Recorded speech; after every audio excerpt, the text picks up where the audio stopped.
এই যে 10 বছর বিদেশ করছেন, এখন এসে কি মনে হয় আপনি সফল কিনা 10 বছরে? না ভাই, সফল না। কারণ কোনটা? কারণ কি মনে হচ্ছে? সব জিনিসের দাম বাড়তি ভাই। জি জি জি। সব জিনিসের দাম বাড়তি, মনে হয় যে টেয়া জাতি মনে দিলেন না ঘুরে যাবে দেশ। সালামু আলাইকুম। ভালো আছেন দেশি ভাই? ভাইয়ের নামটা আমাদেরকে একটু জানান। জি, দিলীপ মোল্লা। দেশি বাড়ি কোথায় ভাই? আচ্ছা, কত বছর আছেন ওমানে? 10 বছর। আপনি 10 বছর ওমানে হয়ে গেছে। এই যে 10 বছর আগে ওমানে আসছিলেন, কত টাকা দিয়ে আসছিলেন আসলে? তখন আসলাম ভাই 4 লাখ টাকা ছিলাম। মাত্র 1.5 লাখ টাকা দিয়ে 10 বছর আগে আসছিলেন।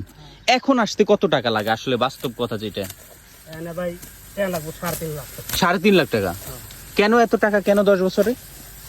লাগবে মনে হয় যে ভাই আপনি যদি নিজে আছে যদি বিষয় নিতে পারেন, জি জি জি তাহলে টেয়া লাগবে না। আর যদি আপনি অন্য বাঙালিদের বিষয় নেন, জি জি জি। তাহলে টেয়া নিব ভাই। টাকা লিব মানে ওইটা হচ্ছে ব্যবসা আর কি যাকে বলে আমরা, তারও একটা খরচ আছে। হ্যাঁ ভাই।